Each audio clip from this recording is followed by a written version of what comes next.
There are people who don't really get tired of their cat, even when they get tired of almost everyone else. And it's not because they hate people. It's not because they're cold, or empty, or unable to love. It's because somewhere along the way, your mind learned that being around people often comes with a cost. You may have to answer. You may have to explain. You may have to smile at the right moment, respond with the right energy, manage the silence, read the room, soften your tone, or prove that you are okay. And then a cat walks into the room, curls up near you, and asks for almost nothing. No performance, no conversation, no emotional report, no pressure to become more alive than you feel. You can just be there. And for some people, that kind of silence does not feel lonely. It feels safe. If you know exactly what that means, then this is not really a video about cats. It's about the kind of person who can only truly rest when nobody is asking them for anything. Not verbally, not emotionally, not socially, not with their eyes, their tone, their expectations, or their need for you to respond in a certain way. Because sometimes the most exhausting part of being around people is not the people themselves. It's the feeling that you are being pulled out of yourself. Like you cannot fully relax because some part of you is still waiting for a demand to appear. And when a cat is near you, that demand often never comes. The room stays quiet. Your body stays yours. And nothing has to be fixed. The truth is, not everyone relaxes in the same way. Some people feel better when there is noise, movement, talking, plans, messages, people coming in and out, something always happening. That kind of energy wakes them up. It makes them feel connected. It makes the world feel alive. But other people are built differently. The more that happens around them, the more their body tightens. The more voices there are, the more they start tracking everything. The more interaction there is, the less space they have inside themselves. And most of the time, nobody notices. Because you may still look normal. You may still answer. You may still laugh when you're supposed to laugh. You may still seem present, polite, available, fine. But inside, you are monitoring. You are noticing shifts in mood, pauses in conversation, changes in tone, whether someone needs something, whether you said too much, whether you said too little. You are not relaxed. You are on duty. And being on duty in your own life is more tiring than people understand. At some point, you start to realize something uncomfortable. Maybe you are not avoiding people. Maybe you are avoiding the version of yourself you become around them. The tense version, the careful version, the version that feels watched, needed, interrupted, or responsible for keeping the energy okay. That is why when someone says they prefer cats because dogs feel like too much, it is not always a judgment about the animal. It can be a very simple way of describing their nervous system. A dog may run toward you, follow you, ask for attention, pull you into interaction, want movement, want response, want your full presence right now. And for many people, that is beautiful. For others, especially when they are already overwhelmed, it can feel like more input than they can hold. A cat is different in the way it takes up space. It may come close, but not always push. It may want you, but not always demand you. It can be there without insisting that you change your state. And that small difference can feel huge. Because sometimes what you are craving is not distance. It is contact that does not pressure you. With people, even love can start to feel like a performance. You may feel like you have to be expressive enough, warm enough, interesting enough, emotionally clear enough, responsive enough. If someone tells you something, you have to react properly. If someone is upset, you have to know what to say. If someone wants closeness, you have to show it in a way they can understand. And when you cannot keep up, guilt comes in. You start wondering what is wrong with you, why you need so much quiet, why simple conversations can drain you, why you can care about someone deeply and still feel relieved when you are alone. That is one of the hardest things to explain. You can love people and still feel tired by what being with them requires. And, with a cat, that pressure often disappears. You don't have to prove that you care every few minutes. You don't have to explain why you're quiet. You don't have to make your face match someone else's expectation. The connection is not built on performance. It is built on presence. And for someone who has spent years feeling evaluated, that can feel like a kind of peace they did not know they were missing.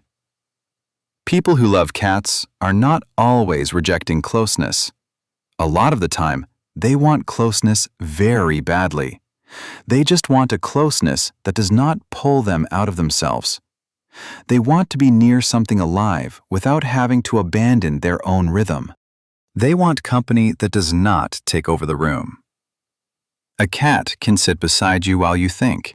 It can sleep near you while you do nothing. It can exist in the same space without turning your silence into a problem. And that matters, because if you have spent much of your life adjusting to other people, then being allowed to stay inside yourself feels healing. You are not being dragged into a role. You are not being asked to become brighter, quicker, more available, or easier to understand. You are just sharing space. And sometimes, that is the kind of closeness your body trusts first. Before your mind can explain why it feels good, your body already knows.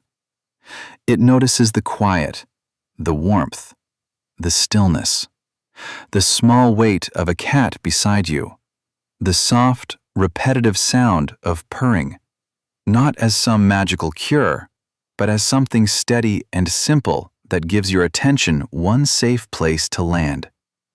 Nothing urgent is happening. Nobody is angry. Nobody is waiting for a perfect answer. The moment does not need to be managed. And slowly, without you trying, something inside you lowers. Your breathing changes. Your thoughts stop running quite as fast.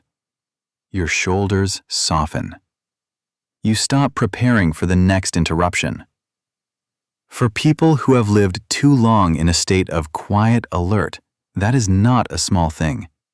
It can feel unfamiliar to sit somewhere and not think about how you are being perceived, to exist without editing every word, to be still without someone asking what's wrong.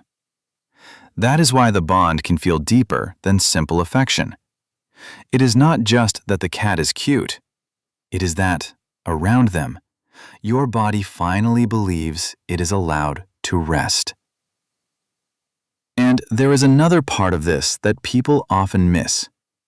Many cat people are very good at noticing small things, a slight change in posture, a look that lasts 1 second longer, a tail moving differently, a little distance that means not now, a quiet approach that means stay with a cat.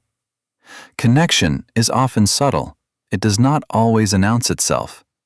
You have to pay attention gently, and if you are a sensitive person, that may feel natural to you. You may already notice what other people miss. You may already pick up on moods, micro changes, silences, the energy in a room. But with humans, that same sensitivity can become exhausting, because then you are not just noticing, you are interpreting, adjusting, trying not to get it wrong, trying not to disappoint anyone, trying to understand what was meant underneath what was said. And, after a while, that can make connection feel like work. With a cat, your sensitivity has somewhere calmer to go. You can read the small signals without feeling trapped by them. You can respect distance without taking it personally. You can notice closeness without needing to define it. For once, the part of you that feels too much does not have to be shut down. It finally has a place where it makes sense. And maybe the deepest part is this. Some people find it much easier to care than to be cared for. They know how to give. They know how to stay available. They know how to sense what someone else needs before it is even said. They may not call it sacrifice. They may not even notice how much they are doing. But receiving care is different. Receiving care means letting something come toward you. It means openness, dependence, trust. And for some people, that does not feel safe right away. A cat creates a gentler dynamic. You can care without being swallowed by someone else's needs. You can give food, warmth, space, attention, and routine without feeling like your whole self is being taken. And in return, affection comes in small, manageable ways. A cat choosing your lap, sleeping near your feet, blinking slowly from across the room, following you quietly without demanding a conversation. It is closeness, but not too much closeness. It is love, but with room to breathe. And little by little, that teaches your body something. Being needed does not always have to drain you. Being close does not always have to cost you yourself. So, no, it is not just that you love cats. It is that cats may allow parts of you to rest that people often activate. The part that feels judged. The part that feels responsible. The part that is always preparing an answer. The part that worries silence will be misunderstood. The part that has learned to be useful, pleasant, responsive, and easy to be around. With a cat, none of that has to lead. You can be quiet and still be accepted. You can be tired and still be enough. You can have nothing to say and still be connected. That is why it feels different. It is not only affection. It is the absence of pressure, the absence of constant judgment, the absence of having to perform warmth on command. And when you find that, even in something as simple as a cat resting beside you, you don't want to lose it. Because for once, you are not trying to survive the room. You are at peace inside it. If this made you feel understood, tell me when you feel most disconnected from people and when you feel most calm in quiet presence, especially if you have never had the words for it before.